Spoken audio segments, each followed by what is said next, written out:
Students आज हम बात करेंगे insulation damage and damped conditions के ऊपर, ठीक है। यानी जब आपकी वायर जो होती है, कैरिंग कंडक्टर वायर जिसको हम लाइव वायर कहते हैं, जब उसमें से करंट पास करता है तो जो आपके इंसुलेशन समटाइम डैमेज हो जाती है, ठीक है। या डैम कंडीशन से मुराद है कि जब आप डैम कंडीशन बेसिकली ऐसी कंडीशंस होती है जो कि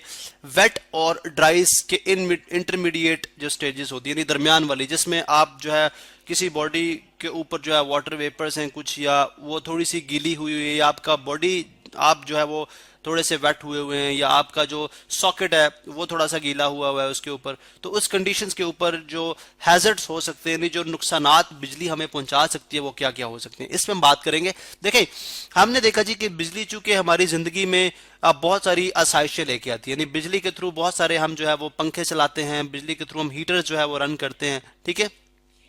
तो हमने देखा जी कि 50 वोल्ट से 50 वोल्टेज हो, यानी पोटेंशियल डिफरेंस आप जानते हैं, पोटेंशियल डिफरेंस का जो यूनिट है वो 50 वोल्ट है, और करंट आई, ठीक है, आई यानी वोल्ट को वी से ही मेल कर डिनोट करते हैं, V is equal to 50 volt, ठीक है। और करंट जो है वो ऑलमोस्ट 50 माइक्रो एम्पियर का या मिली एम्पियर का चले कर लें, 50 मिली एम्पियर तक का जो करंट है ये बहुत नुकसानदेह हो सकता है, ठीक है, बहुत ज्यादा नुकसानदेह हो सकता है। अमूमन जो है हमारी बॉडीज के लिए जो जितना हम बात करते हैं जी के जो हमारे लिए करंट, अगर हमारी बॉडी से इतना करंट पास करे तो कितना करंट है वो बेसिकली वो हम देखते हैं कि हमने देखा जी 0.001 एम्पियर अगर हमारी बॉडी से करंट पास करे, ठीक है, तो ये हम इसको फील करते हैं, यानी दैट कैन बी फेल्ट, ठीक है। हम फौरन से अपना हाथ जो है वो पीछे हटाएंगे क्योंकि इतना करंट ऐसा है जो कि हमारे लिए डेंजरस नहीं है, 0.001 एम्पियर है, ठीक है, बहुत कम करंट। अगर आपकी बॉडी के अंदर 0.005 एम्पियर करंट पास करता है, ठीक है, तो ये बहुत पेनफुल होता है, ठीक है, ये हमारी बॉडी के लिए पेनफुल हो सकता है। यानी इतना करंट जब हमारी बॉडी से पास करेगा, फिंगर से, हाथ से, किधर से भी, तो हमारे लिए हमें वो एक पेनफुल जो है वो फीलिंग देगा, ठीक है। लेकिन अगर 0.01 एम्पियर करंट पास करता है, ठीक है, तो ये एक प्रॉब्लम है या एक डिजीज है या एक आप समझे प्रॉब्लम हमारी body, this is called spasm, ठीक है। यानी जो हमारे मसल्स कॉन्ट्रैक्ट कर जाएंगे, इससे मसल्स क्या हो जाएंगे, कॉन्ट्रैक्ट कर जाएंगे। और अगर हमारी बॉडी के अंदर 0.015 एम्पियर करंट पास करता है, ठीक है, तो ये तो हमारे मसल्स आप यूं समझे कि कंट्रोल, जो मसल कंट्रोल है, ठीक है, वो खत्म हो जाता है, यानी लॉस ऑफ मसल कंट्रोल। अगर आपकी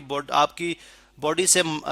इतना करंट पास कर गया तो आप अपने बाजू को ऊपर या नीचे नहीं कर सकते, यानी लॉस ऑफ मसल कंट्रोल हो जाएगा, ठीक है, मसल का जो कंट्रोल है वो खत्म हो जाएगा, ठीक है, कंट्रोल खत्म हो जाता है। इसी तरह से अगर आपकी बॉडी से 0.070 एम्पियर करंट पास करता है और let's suppose it stage in your body for 1 second, ठीक है, तो आप यूं समझें कि ये हमारी जान तक ले सकता है, बहुत नुकसानदेह हो सकता है हमारी बॉडी के लिए, जो that will be quite fatal, ठीक है। अब देखें, ये बेसिकली अब इतना स्मॉल सा करंट हमारी बॉडी से पास करे तो हमारी बॉडी के लिए उतना फैटल हो सकता है। फिर हम इसको कैसे कंट्रोल करते हैं, यानी कैसे, क्या प्रिकॉशनरी मेजर्स हैं जो हम अप्लाई कर सकते हैं। पहले तो हम देखेंगे इंसुलेशन डैमेज जो है वो क्यों होता है, ठीक है। अब डैम कंडीशंस के ऊपर हम किस तरह से करंट हमारे साथ बिहेव करता है, फिर उसके बाद देखेंगे प्रिकॉशनरी मेजर्स हम क्या ले सकते हैं, ठीक है। अब सबसे पहले देखें, सबसे पहले हमने देखा जी कि अगर आपकी फॉर एग्जांपल ये एक लाइव वायर है जो कि हम रेड कलर के अंदर देखते हैं, रेड कलर की जो वायर होती है वो लाइव वायर होती है, ठीक है। इसी तरह आपके पास 3 कलर की वायर होती है, फिर ब्लू जो होती है, ठीक है, वो न्यूट्रल वायर होती है, ठीक है, जो सर्किट कंप्लीट करती है, और येलो कलर की या ग्रीन कलर की वायर होती है जो कि अर्थ वायर होती है। तो 3 वायर्स का कॉम्बिनेशन होता है जब आपके घरों के अंदर जो बिजली आ रही होती है, ठीक है। अब हम ये बात जानते हैं कि जब करंट एक वायर से पास करता है तो रेजिस्टेंस शो करता है। अब घरों में हम जो वायरिंग करते हैं, हमारे घरों में जो वायरिंग होती है उसमें अमूमन हम कॉपर वायर यूज करते हैं, चूंकि कॉपर वायर जो होती है ये करंट एक बहुत अच्छा कंडक्टर है, ये करंट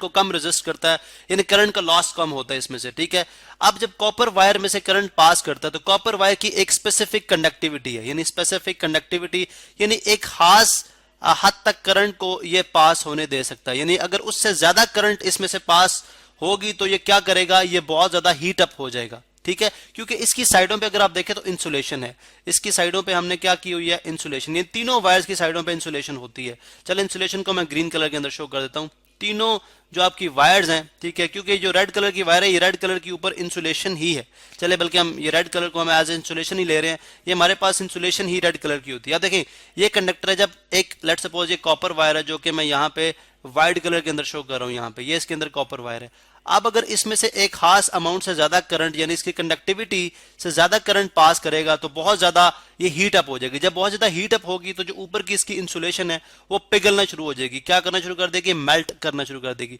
अब जब ये मेल्ट करना शुरू कर देगी तो डेफिनेटली जब ये मेल्ट करिए तो ये तार हम सिंपली क्या कहते हैं, ये तार का नंगा हो जाना या तार से इंसुलेशन का उतर जाना, ठीक है। अब ये जो वायर है जब किसी भी कंडक्टर के साथ या कंडक्टिंग बॉडी के साथ कनेक्ट होगी तो बहुत ज्यादा डेंजरस हो सकती है, क्योंकि ये तो आपकी मेन वायर है और इसके अंदर आप जानते हैं कि जो पोटेंशियल डिफरेंस है वो कितना है, 220 वोल्ट। यानी अभी आप अगर आप यहां पे देखें ऊपर तो मैंने सिंपली बात की थी कि जस्ट 50 वोल्ट वोल्टेज की जो करंट होगी, 50 वोल्टेज की जो करंट है पोटेंशियल 50 वोल्टेज का जो पोटेंशियल डिफरेंस है वो हमारी बॉडी के लिए बहुत नुकसानदेह हो सकता है। तो आप इमेजिन करें अगर आपकी वायर का वोल्टेज 220 वोल्ट होगा तो वो तो बहुत ज्यादा डेंजरस हो सकती है, बहुत ज्यादा डेंजरस हो सकती है। इसमें से तो करंट भी डेफिनेटली, करंट भी आप जानते हैं कि वोल्टेज का डायरेक्टली प्रोपोर्शनल है, यानी वोल्टेज बढ़ता है तो करंट भी बढ़ता है, ये आप पढ़ चुके हैं ओहम्स लॉ के मुताबिक। तो इसका मतलब है कि बहुत ज्यादा डेंजरस हो सकती है। एक तो बात ही है, ठीक है।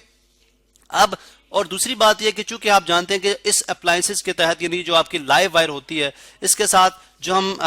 लेट सपोज अगर हम जो लोड इसमें यूज करेंगे, यानी फॉर एग्जांपल यहाँ पे हमने एक बल्ब लगा दिया, ठीक है, ये हमारे पास एक बल्ब है, ठीक है, ये हमारे पास एक बल्ब है, बल्ब का बेसिकली ये सिग्नल हम यूज करते हैं, सिंबल यूज करते हैं, ठीक है। और इसी तरह से आपने यहाँ पे लेट सपोज यहाँ पे आपने, चलें हम इसको लाइव वायर के लिए रेड ले रहे थे तो रेड से ही शो करते हैं, ठीक है। हम इसके साथ एक बल्ब लगाते हैं, फॉर एग्जांपल ये, चले बल्ब को हम इस तरह से शो कर देते हैं, ठीक है। इसके साथ डेफिनेटली न्यूट्रल वायर भी होगी, ठीक है, और इसके साथ अर्थ वायर भी होगी, फॉर एग्जांपल ये न्यूट्रल वायर भी इसके साथ है, ठीक है, इसी तरह अर्थ वायर भी इसके साथ है, ठीक है। इस तरह आपने एक वॉशिंग मशीन यूज कर ली, ठीक है, ये आपके पास बेसिकली वॉशिंग मशीन आप रन कर रहे हैं, सॉकेट के अंदर है बेसिकली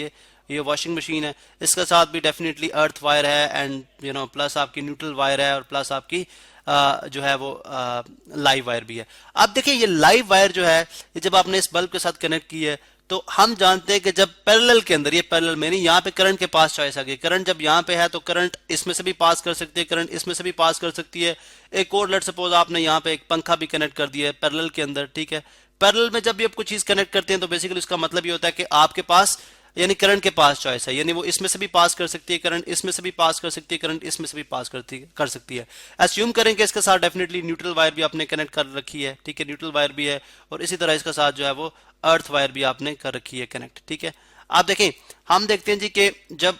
जब जब ये आप पैरेलल में कनेक्ट करते हैं तो ओवरऑल जो रेजिस्टेंस होता है वो कम होता है, यानी अगर आपने ऐसा सर्किट डिजाइन किया हुआ जिसमें से रेजिस्टेंस कम है, जब रेजिस्टेंस कम होता है तो करंट ज्यादा पास करता है, जब करंट ज्यादा पास करेगा तो डेफिनेटली आपकी जो वायर्स हैं वो क्या कर जाएंगी, पिघल जाएंगी, ठीक है। क्योंकि आपको पता है जब पैरेलल में आप या फॉर एग्जांपल लेट सपोज ये सारे रेजिस्टर्स हैं, अगर आप रेजिस्टर्स को पैरेलल में कनेक्ट करते हैं तो इक्विवेलेंट रेजिस्टेंस आप कैसे फाइंड आउट करते हैं, 1 over R equivalent is equal to 1 over R1 plus 1 over R2 plus 1 over R3, ठीक है, एंड सो ऑन। तो हम जानते हैं कि जितने रेजिस्टर्स आपने अगर आपने लोड ज्यादा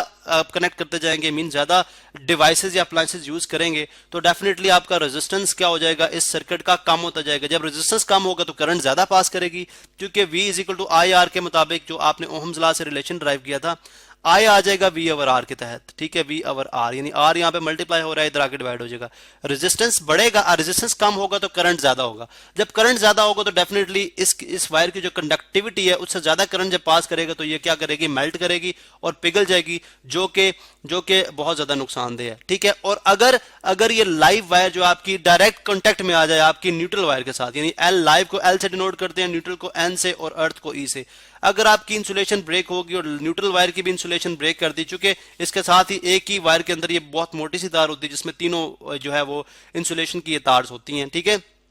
तो वो इसके साथ डायरेक्ट कांटेक्ट में आ गई, ठीक है, तो उसमें भी सर्किट क्या हो जाएगा, शॉर्ट हो जाएगा, ठीक है, सर्किट क्या हो जाएगा, शॉर्ट हो जाएगा। अब इस तरह की प्रॉब्लम्स को अवॉइड करने के लिए, ठीक है, हम कोशिश करते हैं कि जो वायर्स कैरिंग इलेक्ट्रिसिटी है, ठीक है, वो कभी भी नेकेड ना हो, कभी भी उनमें से इंसुलेशन ब्रेक ना हो। तो आमतौर पर हम डबल इंसुलेशन की जो है वो कोटिंग यूज करते हैं, ठीक है, डबल इंसुलेशन की कोटिंग यूज करते हैं, ठीक है। और उसके बाद हम उनको जो उनके जो उनका पाथ होता है उसको हम कोशिश करते हैं कि वो बिल्कुल साफ रहे, क्योंकि यानी सम टाइम ऐसा भी होता है कि अगर बहुत क्लोज पाथ हो तो उस केस में भी जो फ्रिक्शन होती है वायर्स की आपस में, ठीक है, उस दौरान भी फ्रिक्शन या रगड़ के चक्कर में भी जो आपकी वायर्स की जो इंसुलेशन है, ठीक है, जो कोटिंग होती है जिसमें से जो आपकी तार का ऊपर कवर होता है वो खराब हो जाता है, जिसकी वजह से इस तरह के प्रॉब्लम्स हमें